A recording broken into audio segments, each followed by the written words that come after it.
একটা বয়স থাকে যখন আমরা ফ্যামিলির কাছ থেকে টাকা পয়সা নিয়ে চলতে পারবো, কিন্তু যখন আমরা বড় হব তখন আমাদের খরচও বাড়বে। তখন একটা পর্যায়ে গিয়ে ফ্যামিলি আমাদের খরচগুলো দিতে পারে না, তখন বাধ্য হয়ে আমাদের খরচগুলো কমিয়ে দিতে হয়। আর এমনিতেও তখন নিজের বিবেকে নাড়া দেয় যে হ্যাঁ, এখন বয়স হয়েছে, নিজেকেও কিছু একটা করতে হবে, তাহলেই আমি নিজে সুন্দরভাবে থাকতে পারবো, নিজের স্বপ্ন পূরণ করতে পারবো।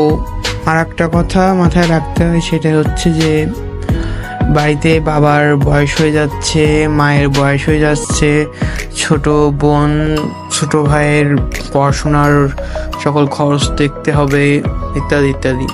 ইভেন তাদের বিয়ে দিতে হবে, আরও নানা কিছু। তার পরবর্তীতে বাবা মার বয়স হয়ে যাচ্ছে, বাবা মাকে দেখতে হবে, সুখে শান্তিতে রাখতে হবে। এবং এই সকল সমস্যার সম্মুখীন যখন একজন হবে তখন সে বাস্তবমুখী হয়ে পড়বে। তখন তার একটা কর্মসংস্থান প্রয়োজন হবে, তখন তাকে কর্ম করতেই হবে। অ্যাকচুয়ালি পুরুষ মানুষের শখ 18 বছর পর্যন্তই। তুমি বাড়ির বড় ছেলে হও, ছোট ছেলে হও, মেজে ছেলে হও, তুমি ছেলে হলেই তোমার শখ আহ্লাদ সব কিছু তোমার 18 বছর পর্যন্তই।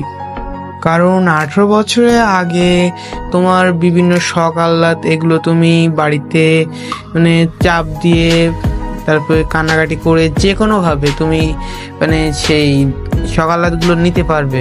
কিন্তু এই 18 বছরের পর থেকে তুমি আর কিছু করতে পারবে না। তখন তোমার সব কিছু তোমার নিজেকে দেখতে হবে, নিজেকে করতে হবে। সো পুরুষ মানুষের জীবন 18 বছরের আগ পর্যন্তই অনেক ভালো। 18 বছরের পর থেকেই তাদের সব কিছুই বিসর্জন দিতে শুরু হয়, এই আর কি।